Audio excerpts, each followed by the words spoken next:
Join us now for Education Matters, a weekly look at the real people and real stories in education across North Carolina. Welcome to Education Matters, presented by the Public School Forum of North Carolina. I'm Keith Poston. The General Assembly is considering a constitutional amendment to permanently cap income tax rates in North Carolina. If approved, it would appear on the November ballot along with other constitutional amendments being proposed this week. If approved, it would fundamentally change how future elected General Assemblies can govern. With education making up more than half of the state budget, what impact could this amendment have on the state's ability to fund public schools, community colleges, and universities? We'll discuss today with a great lineup of guests. As we do every week, before we tackle our main topic, we open with our Edlines, a quick scan of education headlines across North Carolina and the U.S. As the General Assembly's short session nears an end, the pace has been frenetic as new bills are introduced and old bills are stripped and replaced with brand new language, often late at night and voted on the next afternoon. This past week saw new reporting requirements for public schools on how they teach cursive writing and multiplication tables, and a new law to automatically enroll students in the next highest mathematics course when they score a top score on the end of grade test. The same bill also directed the state superintendent to study ways to reduce testing and report by January 15, 2019. Other changes passed last week bar the Department of Public Instruction from reducing funding for its Office of Charter Schools to meet the $5.1 million in mandated cuts at DPI. Both Superintendent Mark Johnson and the State Board of Education had asked the General Assembly to rescind those cuts, but those requests were denied. State Board Chairman Bill Kobe said he expects significant layoffs at the state's education agency as a result. Even though the state's brand new innovative school district has yet to operate a single school in the state, the General Assembly passed legislation last week to expand the effort.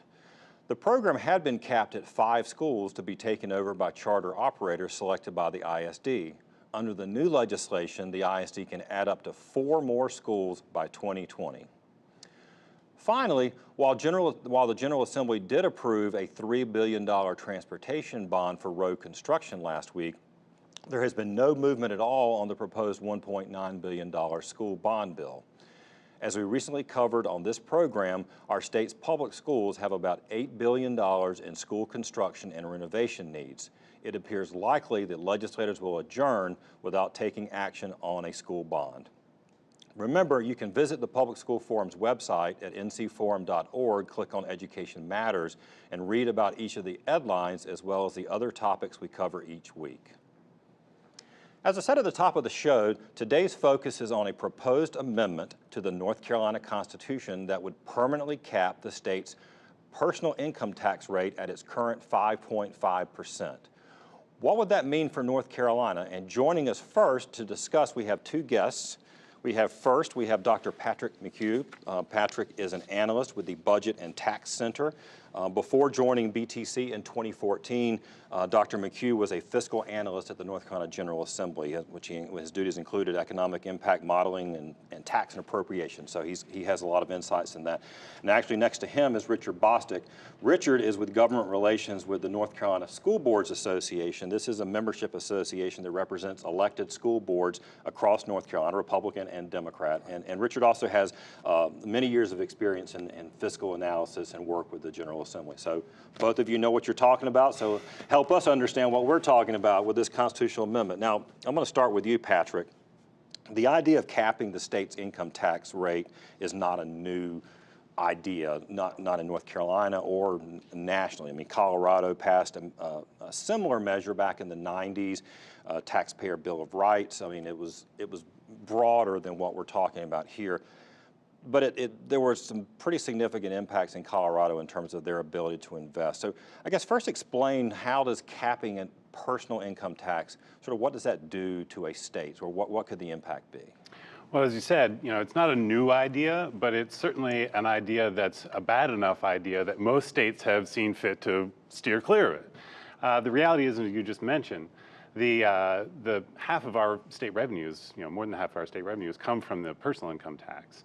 And so if you cap the income tax rate, you're going to be locking in some historically low levels of investment in education, a whole host of other, public needs that we have in this state. When Colorado went down this road, and it's not exactly the same proposal that's on the table here, but it has some similarities. When they went down this road, they saw their education investments drop from sort of middle of the pack nationwide, per pupil spending, teacher pay, variety of those kinds of indicators that show what we're investing in education. They went from middle of the pack nationwide to down to the very bottom of the barrel. Right. Well, I want to get there. I've got a chart that you share with us, and I want to pull it up on the screen. But it's about you're talking about the investments. I know it's hard to read on the screen, but there's a lot of bars. But I think your contention with your analysis of the Budget and Tax Center is that we are at a historic low point in terms of sort of where education funding falls in terms of the size of the economy. Can you explain that a little bit? Well, since 2013, we've been engaging in a raft of continuing ongoing tax cuts, both on the personal income tax side and on the corporate income tax side. Most of those benefits have gone predominantly to wealthy North Carolinians, and actually, particularly on the corporate side, most of them have actually gone to folks that don't even live in North Carolina. A lot of the benefits of that are flowing to folks that live outside the state. And the result of that has been a pretty dramatic decline in the amount of our economic activity that we are channeling into education spending in North Carolina. We've been sort of slowly, working down the amount of revenue that we have available, and that's really showing up in classrooms across the state. I mean, I think that's a big part of why we saw a huge protest, just a few weeks ago here in the state capitol. A lot of folks that work in education, a lot of folks that have children in schools, they're sick of it. They see what's happening on the ground. And I want to ask you about this, Richard, because we have seen some investments in education, but it's sort of as a share of it. I think our viewers understand you represent school boards. They see that at the local level, school boards asking county commissioners for more money. We just went through that. We taped the show here in Wake County. That just happened here. What are your school boards concerned about with this type of legislation? Well, we're opposed to the cap because we're afraid in a recession or a cut in federal funding that there'll be deeper cuts to education.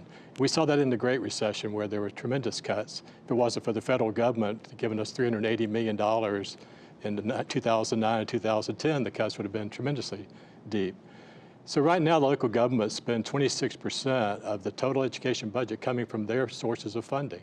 That's supposed to be a state responsibility. And that's positions too. We've talked about on this show. It's not just buildings. Our locals are paying more and more for teachers' assistants and teachers. And the Public School Forum has done a great job in showing how the locals have had to step in and fund a greater share of operating, which again is a state responsibility.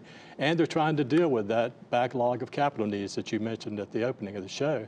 And if you're faced with this because of a restriction on the revenue side, then the next recession you'll see the cuts coming down, and we have 67 low wealth counties that don't have the means and the capacity to raise their taxes to hold harmless for those types of cuts. So it's a real concern. So it's reasonable. Both of you. it's reasonable that if you shrink the amount coming in, it's going to have to come from somewhere. Either you're going to have to cut it. This investment's going to go down, or you're going to raise revenue somewhere else. We've seen new fees. We're showing some charts now on the screen that shows how much income tax makes up. Sort of how does that play out? Well, and we don't have to sort of hypothesize about this. This is what happened in Colorado. You see state legislators and local governments being forced to kick open every couch cushion that they can think of. Not just when the bad economic times are, the bad economic winds are blowing, but even during normal times. Just basic needs of citizens. Yep. And so you've seen all kinds of, the sales taxes are likely to go up, particularly if we hit a recession. We saw that in the last recession, and that was when we had more revenue coming in from the personal income tax. And that's one of the things. The personal income tax is really volatile when we hit a recession. And so when you're already capping it at a historically low level, you're going to be really searching around to find other revenues to make up for that. And even some of the folks that are pushing this measure essentially came right out and admitted that that's probably what's going to happen. That we're going to see not just sales taxes and property taxes go up, but fees across the board. You look at Colorado and the types of fees and things that folks are paying there. It's really historically unusual. Right. Last word from you, Richard. So what is it So what's your message, I guess, both to General Assembly but also to voters if this comes on? What would you like people to understand? Well, we are seeking a compromise right now. The Constitution says 10%. Why go all the way down to 5.5%? If you need some middle ground, how about 7.75 or 7.5, which was That's actually the highest. That's the highest that we've been, right? About 7. back in 2013. Right. It was the highest rate was 7.75. Why not give yourself some room during the recession? Right now, you'll be locking yourself in at 5.5. So if you have to make a change this week, try to find some middle ground. Well, we'll see. Middle ground seems to be hard to find on a lot of things these days. So, but we're going to keep watching this, so this won't be the last conversation about it, particularly if we go to a referendum in November. But thank you both for being here today. When we come back, we're going to continue our discussion with some business leaders about the proposed income tax rate cap. But before we go to break, see if you can answer this question. Including North Carolina, there are 41 states that tax personal income. How many states have amended their state constitution to cap the tax rate?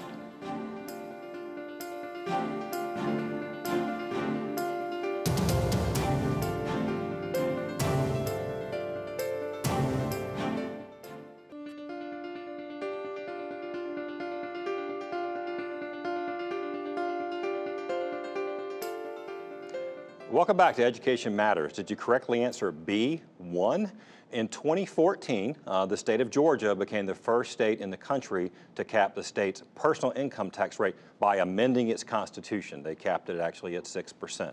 Now we're going to continue our discussion about the proposed constitutional amendment to permanently cap our state's tax rate with two business leaders. They are Vicki Lee Parker. Vicki is the executive director of the North Carolina Business Council. This is a statewide business association. Your members are very interested in issues such as sustainable economic growth, development, and education. So we'll talk a little bit more about your members. Kel Landis. Kel, you are the principal with Plexus Capital, which is a private equity firm. You are, I think when I first met you, you were the CEO of Centura, then RBC Centura Bank. So you've been in the very robust banking sector here in North Carolina. So thank you for being here, Kel. All right, Vicki, I want to talk to you first.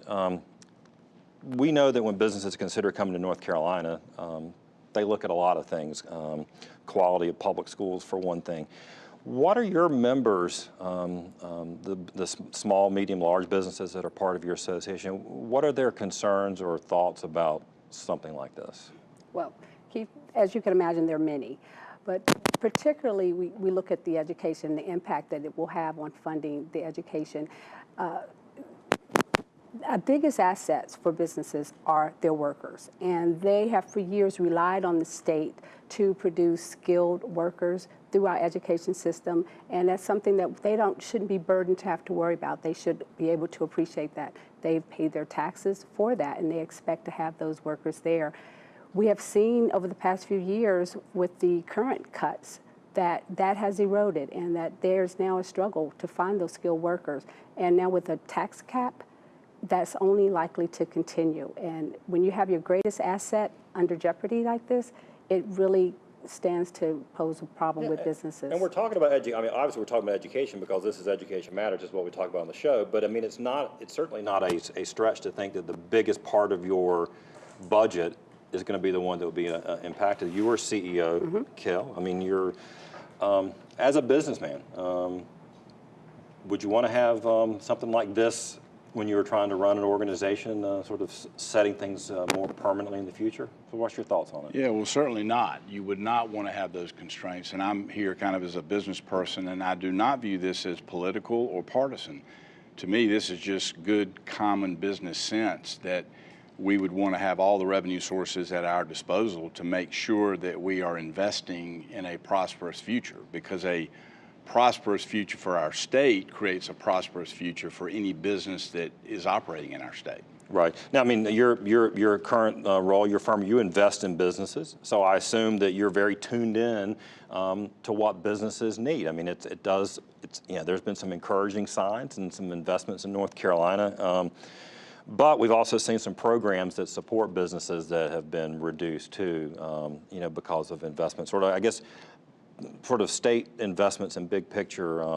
So what are your thoughts on what things like this, sort of constrained revenue sources might have that would affect businesses? Yeah, well, I think the states that are going to win, the ones that are going to have the most success, are going to be those that invest in their future. And education ought to be at the top of the list. Infrastructure would be other things as well. But we want to have a high quality of life for people to start and grow businesses in North Carolina. And no good business would say we're not ever going to raise prices or we're going to cap our fees for service. It would be like self-harnessing yourself in a straitjacket and locking it to not have the flexibility to be able to invest in the future, both the opportunities as well as the threats, the unknown. The future is unknown. We want to create the best future we can for North Carolina, and we need to have the most flexible source and option set of revenues. Is that consistent with what the businesses, your members tell you? Absolutely. One of the key things that we're really concerned about is the idea that if we shortfall our funding from one area, it's going to be taken up in another area. So we're looking at the higher property taxes, higher sales taxes, and higher fees.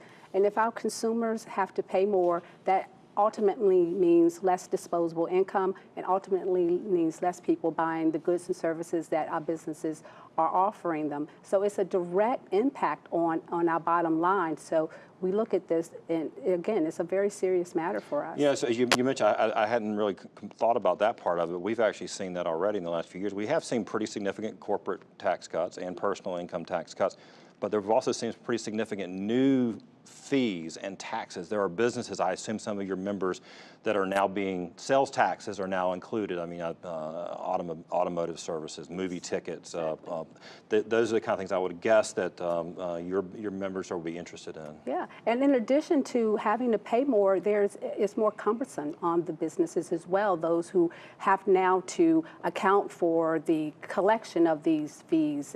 And so it adds even more paperwork for the businesses and makes it more onerous to do business. And it's layered. It's a layered impact on the businesses, how this trickle down to them.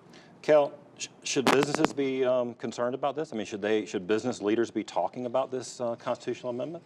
Absolutely, and I would reference again the study in Colorado, or as a case study. Go read about Colorado and what happened there. I mean, there was an explosion of fees of all types, property tax increases, talks about threats to the state's bond rating, municipalities being forced to borrow money, possibly sometimes not in a prudent way, to just meet the needs of their community. So to invest in pre-K, K-12, community colleges, and our fine universities, we don't need to be going backwards, we need to be going forward. Right, we're showing some stats on the screen right now about some of the sort of the decline in investment. So I guess just a final comment from you then. We need to, I guess we need to sort of, we don't need to pass this, I guess is what you're saying. We don't want to get this before voters, but if voters, they need to be thinking about the impact on their communities, right? Yes, and just thinking about the investments, I mean, when we look at, we have 7,000 less teacher assistants than we did in 2010.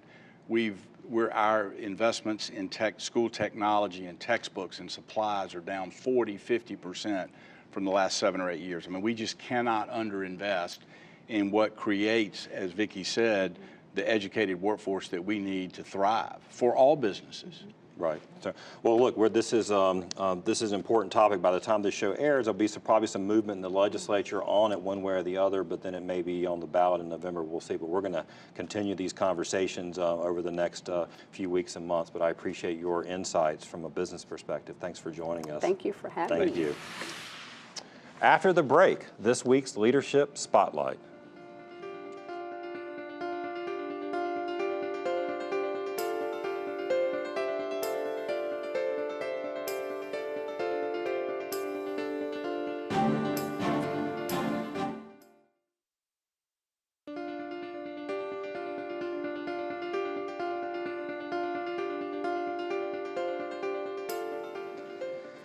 Each week, Education Matters spotlights individuals demonstrating exceptional leadership in education in North Carolina based on nominations from you, our viewers.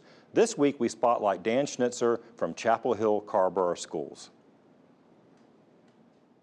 Leadership Spotlight is brought to you by Participate, where we believe every student deserves equitable access to quality education. Schools play an integral role in not only teaching sustainability, but implementing sustainability. Our school district has over 2 million square feet and hundreds of acres of land. So we have a real opportunity to be a positive influence. So we do a lot of work in sustainability in our district and the administrative end on energy management. That not only has a positive environmental impact, but every dollar that we're able to save on utilities, we can bring back into the classroom and into educating. And one of the really fun experiences that I have is to be able to tie that into student education. One of the things we do whenever we use LED lights is bring in a pedal power generator, where the kids actually use their physical strength and their physical energy to power up an incandescent, a fluorescent, and an LED light. And they can feel the difference. When we talk about energy savings, it's a concept, it's a philosophy. Maybe best case scenario it shows up on an energy bill, but when you're the one actually producing the energy, you can really get a sense of what that means to save energy. And we can tie that into science lessons on potential energy, kinetic energy, mechanical energy, and then into electrical energy. We can talk about economics. So yeah, the LED bulb costs more. Let's mark that on a graph of where it costs, and then let's mark where an incandescent light bulb costs. And let's see how much it costs to operate and where those lines intersect and what that point means and what the different areas on the graph means. I do a lot of worm composting with students. So all of our cafeterias compost their food waste. We've diverted over 800,000 pounds in 3 years. We'll cross 1 million pounds this year. And we've got 12,000 students every day that are diverting their food waste. And so to really understand what that process is, I'll go around with my worm bin, and students will get to look at worms and analyze them. And it could be in the context of habitats, it could be in the context of life cycles, it could be in the context of soil science or of composting itself. And through that, they're able to understand that when they put their food waste in their compostable trays in the green bin, that the process has just started. All the gardens that we do, I always make sure if we're doing it in boxes that there's one box that doesn't get planted in. And the reason for that is because kids like to just dig in the dirt. And even when we have gardens, so many adults want to say like, no, don't dig in there, we put the vegetables in there. But let's let kids dig in there. I think we have the real opportunity with the youngest students to start them off on this path in the right way. But I also really love engaging with the older students that maybe have started to drift from their relationship with nature. As humans, over time, we see technology and we see progress as a way of separating out from nature. But I don't think as humans we ever lose our general instincts towards nature. And part of this work is reconnecting that. If you know someone that deserves to be recognized, please visit our website, ncforum.org, and click on Education Matters, and you'll find a link to nominate someone in your community. After the break, this week's final word.